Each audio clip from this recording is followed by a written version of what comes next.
We are Nina and Suzana, and we are doing this short video for how to prepare for a BQH session. So hello, Nina. Hello, how are you doing? I'm fine. How are you doing? Yeah, I'm good, thank you. Yeah, I'm excited to be doing this video with you today. We've come together and we're doing this, finally.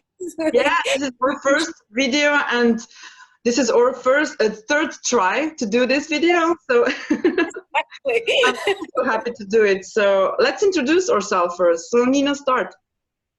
Okay, thank you. Hi, I'm Nina. I live in Scotland in the UK, and I am a BQH practitioner.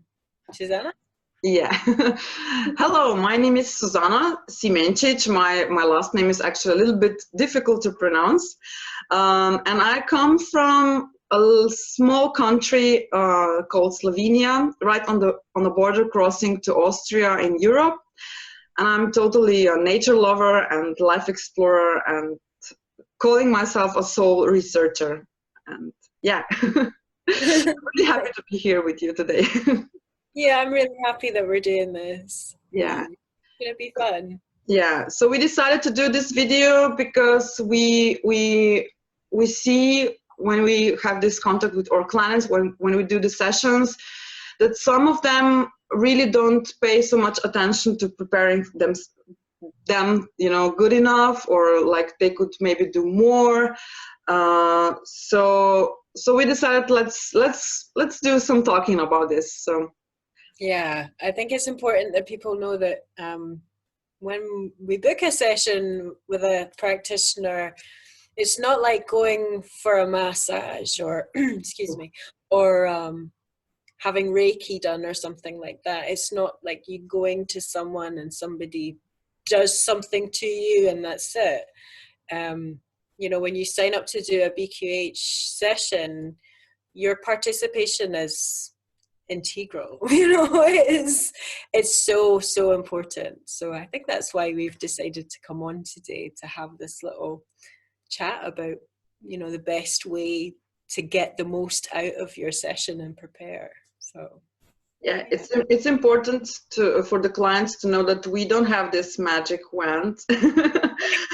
We are doing magic, but we are doing magic together with you. You know, yeah. It's also it's important that you like put yourself into this session as much as we do. Yeah. So exactly. We also have to prepare as practitioners. So it's just, you know, you have to put the same effort into the session like we do. Yeah, it's like we make an agreement when we're organizing and arranging to do a session. Both practitioner and client are making an agreement to commit to go through this process together, and it's you know, you don't have to do loads and loads of preparation and get really into it, but you know, the more preparation you do, the more likely you're going to have a really beautiful, profound, and successful session. So yeah, that's right. So we're just gonna go through the get ready videos. We're not gonna like repeat the whole content that Candace Crow-Goldman prepared for all of the also practitioners and clients out there, but we're just gonna mention them so that you know what is important, and you can then go to watch those videos on the Get Ready page on quantumhealer.com, and we're gonna put a link under this video so you can just quickly get there. And the first thing that's really important for the session is your intention. It really matters, right?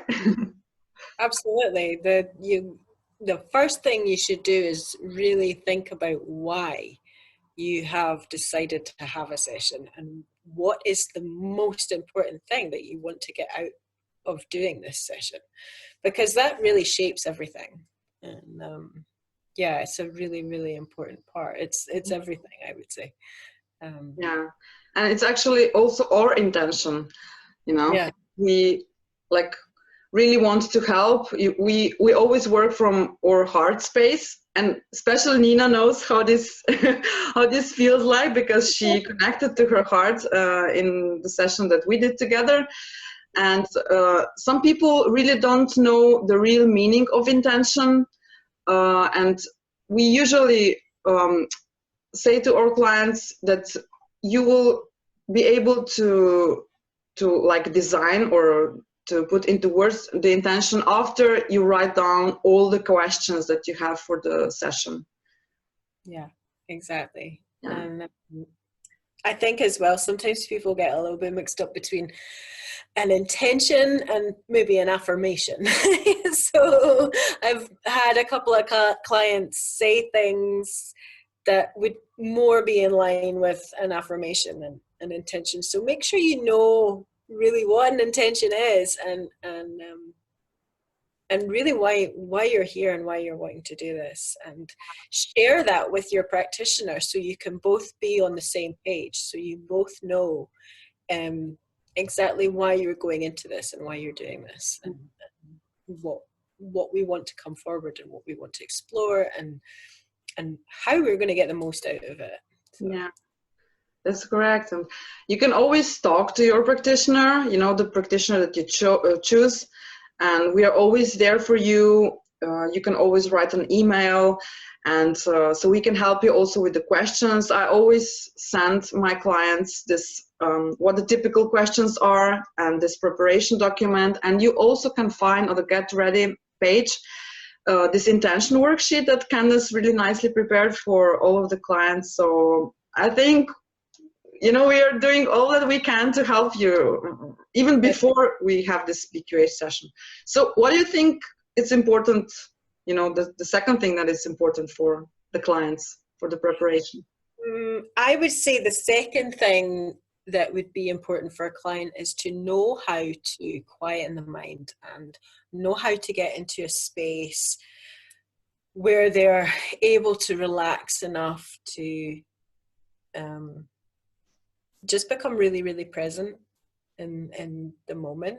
And if that's something that you're not used to doing, or you know, it's something really worthwhile exploring and getting into. If you've never meditated before, if you've never practiced mindfulness or anything like that, have a look and have a, you know, see if there's any guided meditations out there that you could try, or indeed things like practice regressions are really, really good. You can do group regressions. There's quite a few online. Perhaps we could post one underneath. We could practice one underneath, so clients can have a look, and yeah, be able to get into a space where you can relax enough for yourself to have the experience that we're intending to have. Yeah, because if you have too many thoughts and too much, you know, questions and things going on in your mind, it's going to interrupt the process. The conscious mind can be a little bit disruptive from sometimes. So yeah, the more practice you can do with quietening your mind and, you know, a little bit of meditation is really going to help.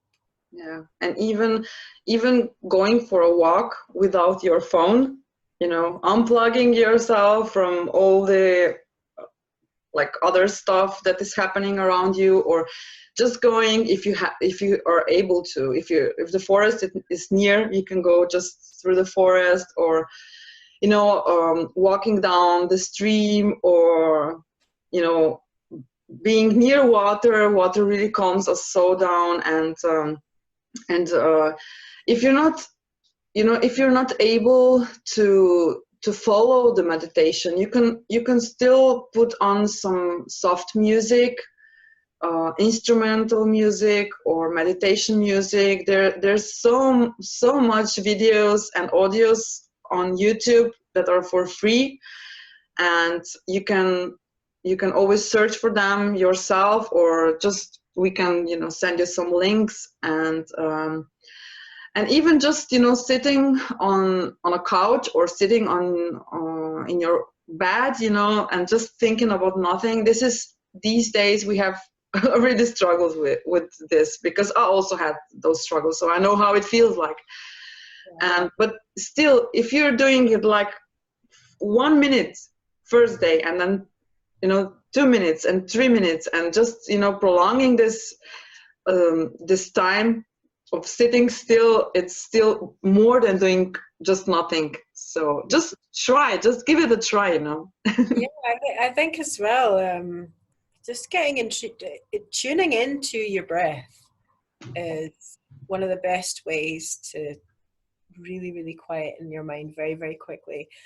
Also, you know, when you're breathing, breathe into your belly, just below your solar plexus. Breathe into that area and breathe in through your nose and out through your mouth. And that is a very, very good way of, if you focus on that area whilst you're breathing, really, really good way to very quickly quieten your mind. So yeah, there's lots of information about that out there, so it's worth having a wee look at and seeing if you we could talk about it for a whole day, right? We probably could.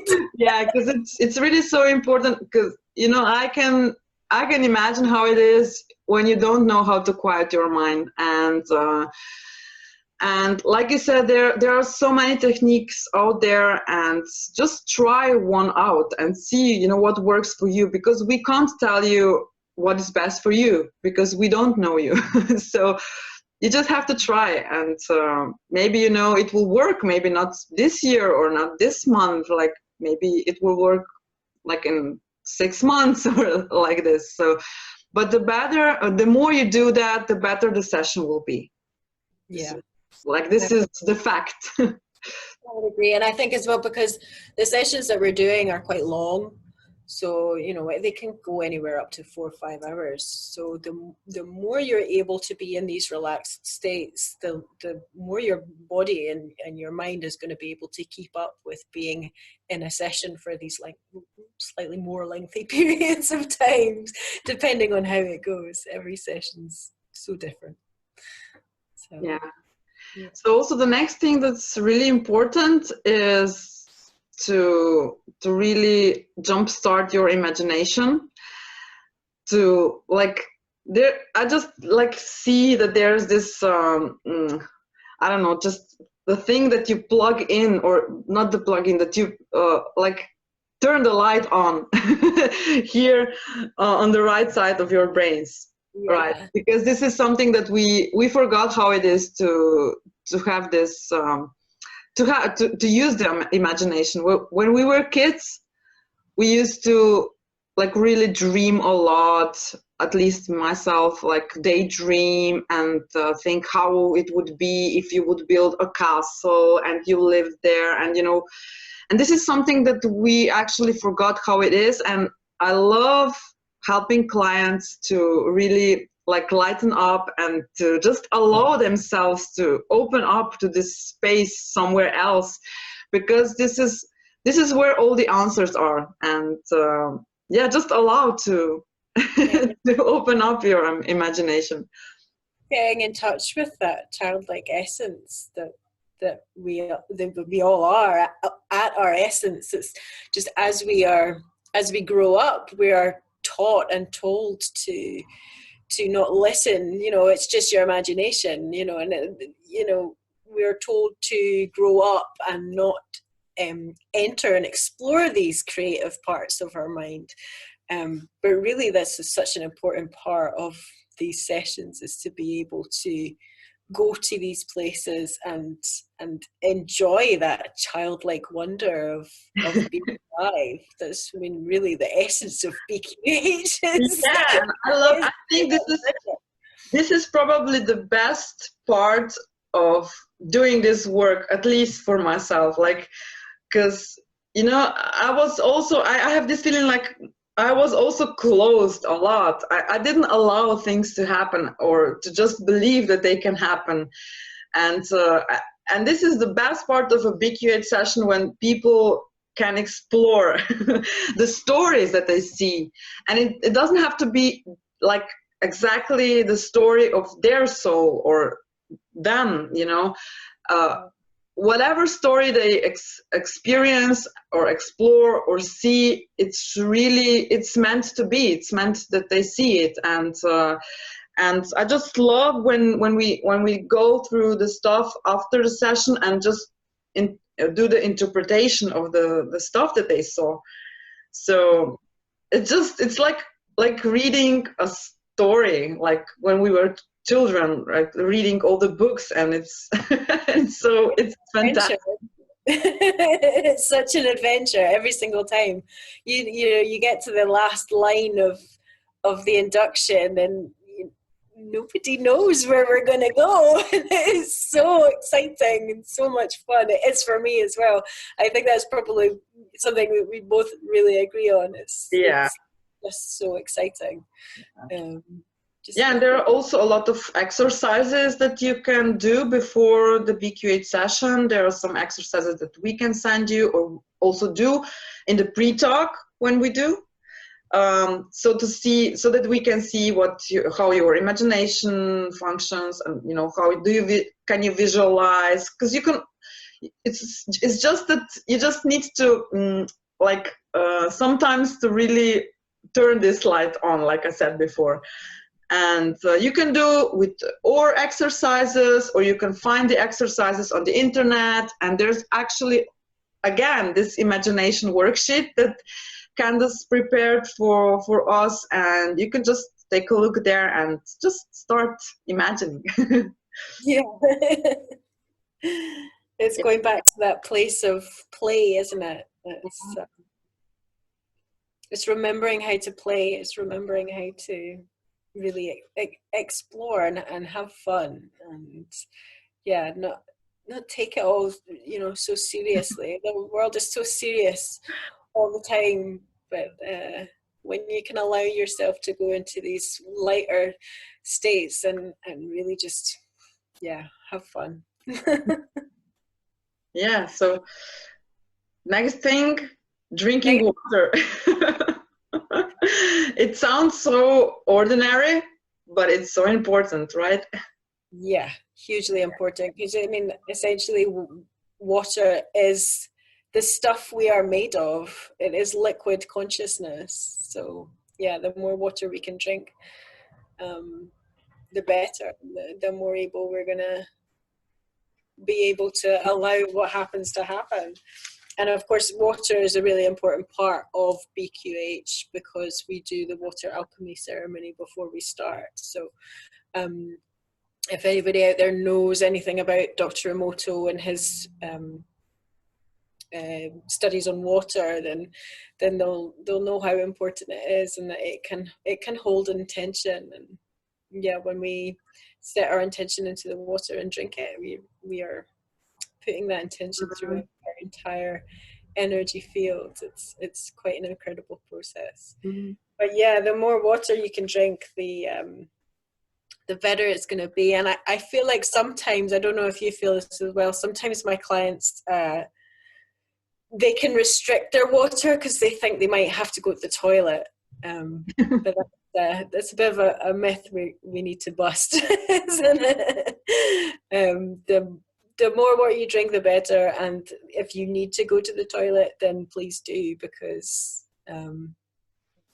it's absolutely okay. And if anything, it's encouraged that we use the bathroom when we do sessions, just because it can release whatever you're holding on to in your session. It is essentially releasing what no longer needs to be. So and it's important for the information flow. Like it flushes, like when you go to the toilet and you flush everything away. So and just cleanse also for us practitioners, it's also important to drink a lot of water, right? So we're both doing it, and we both drink your intention at the beginning of the session. And I encourage people to use this process of water alchemy also after a BQH session. Yeah. There's actually a lot of power in that. Also, when we drink water right now, what are you thinking when you're drinking that water? It's important. Your thoughts are so important. So, you can always help, even before you have a session, before you even have a real BQH session, you can do this water alchemy.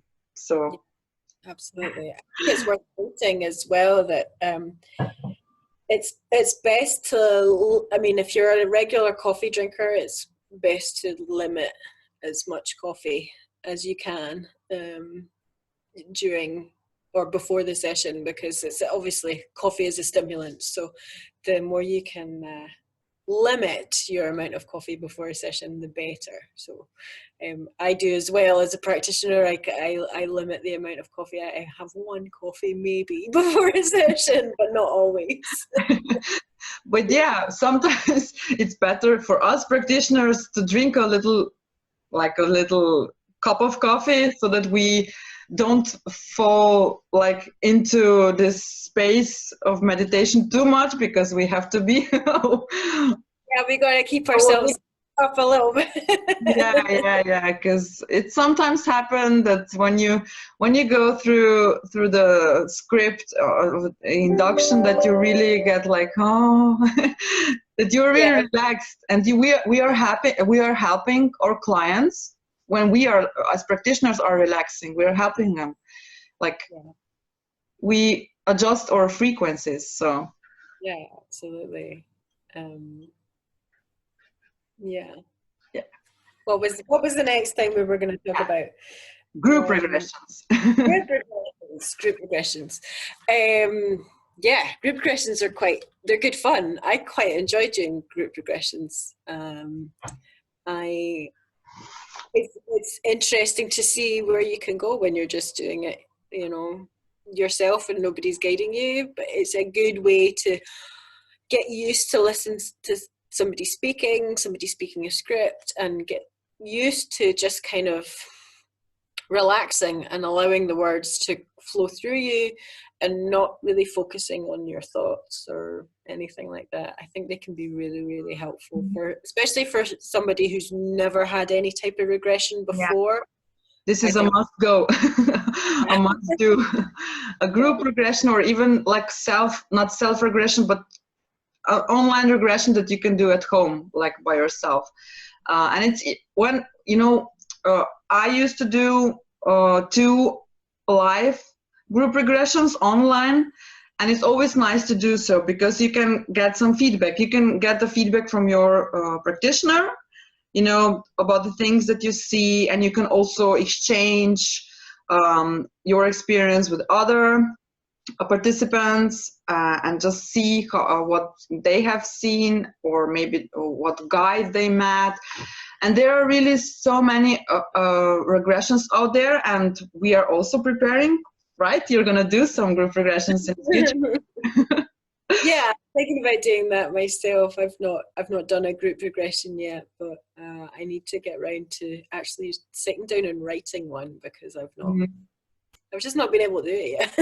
Yeah, but we will. Yeah, definitely will, because they're really powerful and important. I know the ones that I did a couple during Worldwide Regression Week last year. I think Alison Coe did one, and Shane Robinson did one as well, and I did both of them, and both were really, really powerful.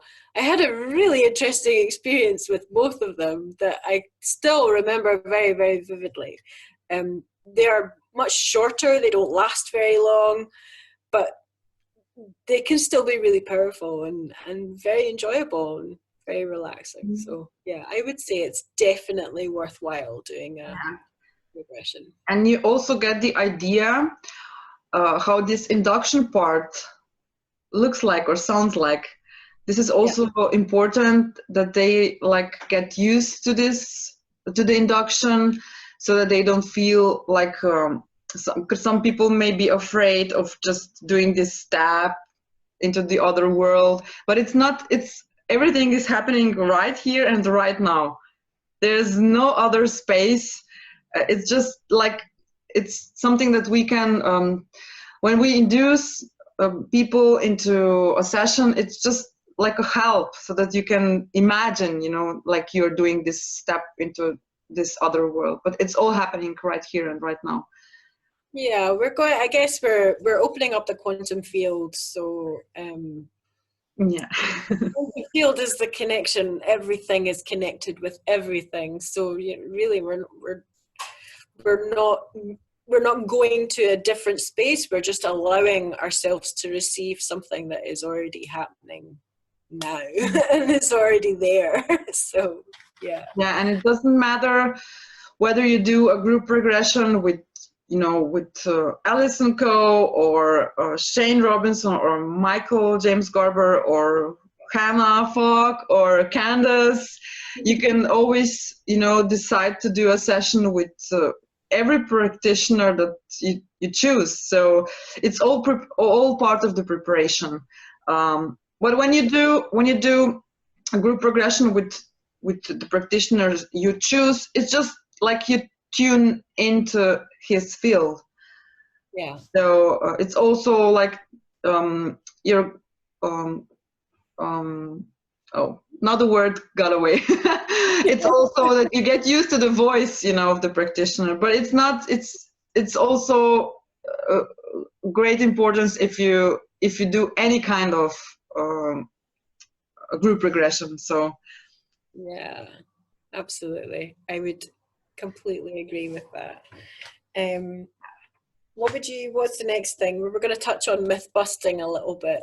A little bit, yeah, because there's actually also a video that Candace did about myths, and there's also we could do a whole show about the myths, because like you said before we started to record, you mentioned about people have this picture of stage hypnosis.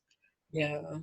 So it's totally wrong picture, and I actually watched hypnosis history video the other day, and they were explaining hypnosis, how hypnosis actually developed through the centuries, and at the end they got to this Eastern part of the world explanation, and at the end you see it's actually a meditation. So yeah, I think that's one of the big things that people don't realize about hypnosis from a therapeutic angle. Is nothing to do with 3, 2, 1 and you're out. It's not anything to do with that. And I think as well, people often have the misconception that you are not in control when you're in one of these sessions or you're in a hypnotic state. And nothing could be further from the truth. It is not like you have no control over your body and somebody else is manipulating you to do things. It is the complete opposite. It's actually tapping into it's really tapping into your truth and who you truly are and how powerful you truly are. So it couldn't be any further from the truth. But I know I've had some people say to me, oh, I don't think I'd want to do anything like that because I wouldn't want to feel out of control. And yeah, it could not be further from the truth. So yeah, I think it's an important point to make. We're actually here to bust that myths, right? Yeah, absolutely, and I'm doing that right now. I'm busting them. Yeah, we're doing it all the time when we talk to our friends or the clients, and I just like, it's so important for the people out there to know, because this is such a powerful tool for self-exploration and self-discovery, and for personal and spiritual growth. It's like, wow. It just throws you away, like, wow. Like it's completely life-changing. Yeah. Before I'd ever had a BQH session, I had no idea of the power that we actually have as human beings, and I didn't know that until I had a session. And that was the biggest thing that came out of my first regression, was how powerful we actually are on an individual and collective level. And it's not anything you can really explain. You have to experience that for yourself. Yeah, it's an incredible process and an incredible tool, and it's it's definitely not the common understanding of what hypnosis is very different to what we do. Yeah, and it's funny because neither one of us is coming from this background of quantum healing. We have totally different backgrounds, and it's been a year I've started this work, and it's been a year from my first session, and we had the same practitioner doing the sessions on us, right? It was Mia or Alice Aguiar. I don't know if I pronounced it correctly because she's a Portuguese one living in Qatar. But it was actually a year ago that you had a session, right? It was exactly a year ago. I think it was maybe the 10th, so it was maybe a couple of days ago, a year ago. But yeah, almost exactly a year ago. I had a session. I had no idea. I had no idea it was going to change my life so much, and look where we are. Just never know. Yeah. So the next thing, because we mentioned the practitioner we had sessions with, it's so important to really connect with the practitioner. And I know for myself, before I started this work, and even when I studied the course, I still didn't have a session being done on myself, because all the practitioners that are here near I just didn't feel any connection. Like I took time and read through their websites. Some of them maybe had a small video, but it was like, no. It was like, no. So, but when I met Mia, when we arranged to meet, it was like I felt she's the one. Like it was a complete, like, yeah, a match. Yeah. You can't have a session with anyone, probably. At least this is what I feel. Yeah, I think it's really important to be able to connect with your practitioner in a sort of heart level, and really, the energetic connection between you and your practitioner is so important. And and it doesn't even matter if they are beginners or experienced ones, because I had, like, Mia was also like, well, beginner, you know. We have been doing other work before, but it was still part of our personal growth, and or like we really gained so much from the work that we have been doing before doing BQH. So it doesn't really matter if you have like 10 years of experiences of doing quantum healing work or not, because it's the energy that we are putting into the world and into this quantum field in which we are doing the session. Yeah, and you know, it's when you see somebody talking or address somebody, or you look into the eyes of somebody that you're thinking about having a session with, and there is just a feeling, there is just a calmness, there is an understanding, and there's a knowing that that person is going to help you through this process. And it really is a very intuitive thing where you just click on someone's picture or video and you go, I have to do a session with you. And thank goodness we both found Mia.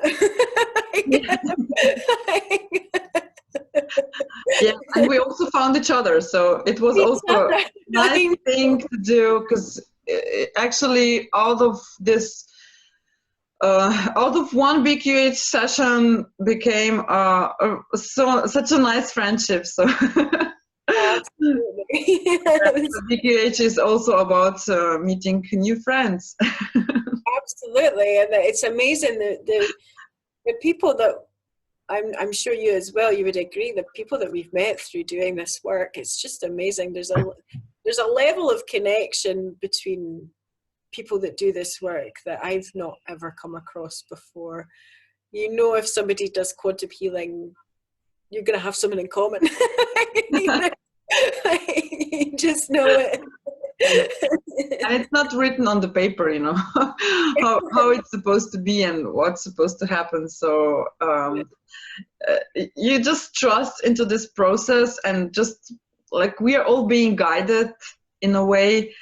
We are all surrounded by our guides, or, you know, by this energy or God or whatever we may call it. And it's all about just trusting. And the more you are being present, and the more you're working in the quantum field, and not only working, also the clients, the more you meditate, the more you go into the nature, the more you just go outside of this crazy 3D world, the more you are connected to the source energy. And it's life force energy that gives you the answers, that gives you this hints, you know, where to go next, what to choose, what to do. And it's all there, you know, like in front of you, almost in front of you, but sometimes you just can't see it. And because you're not aware of it, because you're like, you have this computer in front of you, and you have TV and internet and everything that's going on, and you're like, you're not allowing, you don't have to, it's like your connection is a little bit interrupted. So we have to just remove those interruptions so that you get this clear connection, and it's all there. I think the amazing thing about this work is as well that it's very much orchestrated beyond our physical world, I feel. I know, and I know you've probably had the same experience, where we've had clients come to us who have found us from just incredible ways of finding us. I know I had a client who she was doing a meditation, and as she was coming out of the meditation, she was feeling something very profoundly, and at the same time, just as she was coming back from this meditation and she was having these feelings, she got a notification on her phone, and it was my video that was about the thing that she was feeling. And she had never come across me before. She never heard of me. She'd never watched any of my videos. She wasn't subscribed, but bang, it was right there in front of her. And that's just one of so many examples of this work being orchestrated beyond our capabilities for our great understanding. It's not only algorithm in the background. Also, these algorithms are a kind of guidance. So all those videos that, you know, pop up. It was actually the video of Candace Crowe-Goldman and Alison Coe that brought me to BQH.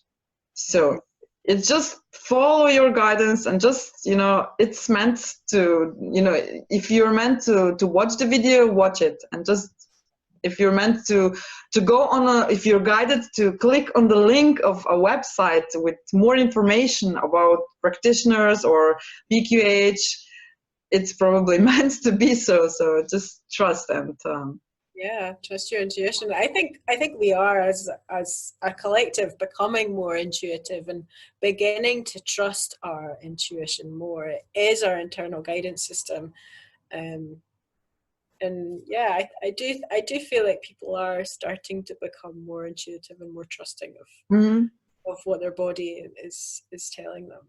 So okay, so let's go to the last topic of this video, and it's about expectations.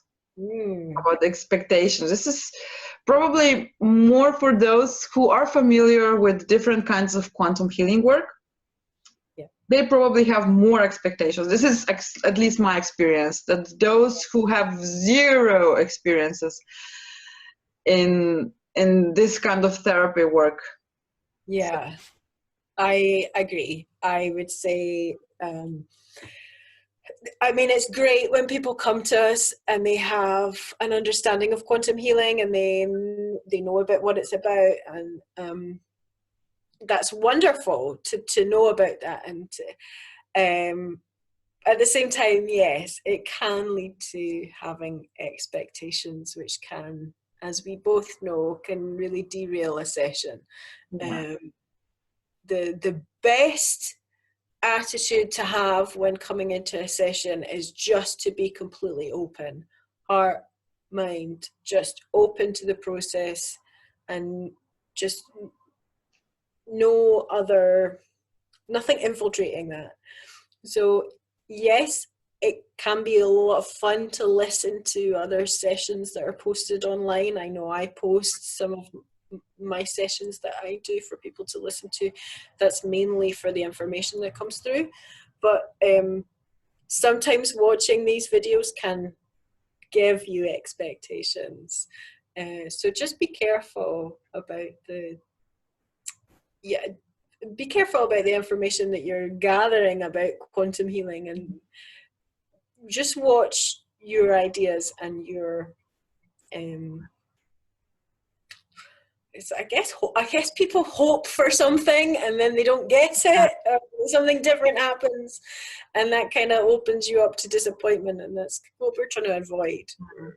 Yeah, and they also, because they watched the videos, or maybe they heard a story from some other client, and they think that they're gonna have the same experience, or even sometimes there are also these bad expectations, you know, what might happen, and you know that if they experience like a death scene, or you know, if there's something bad that it's gonna affect them, and that they're gonna have a memory about this, and it's totally untrue, because sometimes, and it's called abreaction.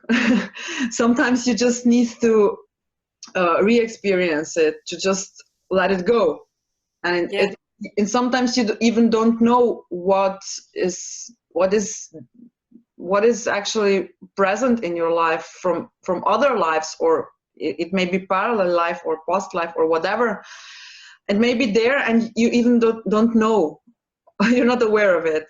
And through this, when you have a BQH session and you re-experience it, it actually releases. So in many cases, so this is what I'm aware of. So I think as well, my mind's just gone blank. I had a thing on the tip of my tongue and it's just gone. Just as you were talking there about having these experiences, that was it. That was what I was going to say. We don't experience any more than we can handle. And I think this is such an important point, is that people do get nervous about exploring something. Sometimes they want to explore something, but they're very nervous about it because they think, I'm not going to be able to handle that information.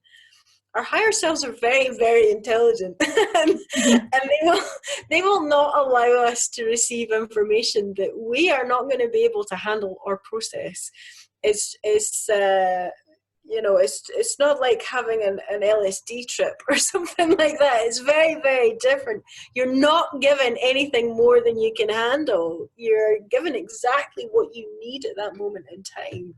So, and I think that the other thing, and I remember it was something Dolores Cannon used to say, is not every session is a big galactic adventure to different planets and different species and different beings. That is what is on the internet, and that is what people see out there because it's what practitioners post up because they're really interesting sessions. But not all sessions are like that. I think Dolores used to call them digging potatoes lives. And it's so true. You can just have these lifetimes after lifetimes where it's very normal and very simple, but also very, very powerful to re-experience these things. And it's not even really, it's more remembering remembering Yeah. and the essence of who we are and what we've been through and the patterns that we have and where these come from and why these things are happening in our lives. So that's my dog having a little bit of a bark there. And my dogs are just, whoa, what's going on there? Cracking. He's just confirming. It's confirming that what I'm saying is true. Yeah, because, you know, our animals are way more intuitive than we are. Very much so. Yes. Okay, so is there all of the information that we've had written down, is there anything else that we could talk about before we end this? Yeah, about many things, but but we could go on forever. Yeah, where we decided that we're gonna do some more videos, so you can also maybe, you know, write under the videos if you like this video, or maybe you have some questions for us. So we'd love to get your feedback. It was actually our first video that we did together, and and it's much easier when we do this together, right? When we yeah. It's nice. We can kind of get into it and bounce off each other and remind each other of things. Yeah. More video. Yeah, so we already spoke about one topic, because we were now talking about what is going on before a BQH session, you know, how to prepare, and we found out today that it's also important what's going on after the session, you know. It's not like you're done. When your session is finished, it's just, it all starts with this one session. So, but let's leave this for other time. Yeah, I think it should be our next video. We should do that next time. Yeah. And what's going on in the BQH session, you have to find out yourself. So you can book a session either with Nina or myself. We are gonna just leave some links in the description, but you can just invite your visitors, or, you know, just invite them where they can find you. The best place to find me is probably here on YouTube. I have a YouTube channel. Also, my website is www.rafaelasoulsessions.com. And I'm kicking around on Facebook and a few other social media sites as well, so I'm quite easy to find. What about you? Where's the best place to find you? Yeah.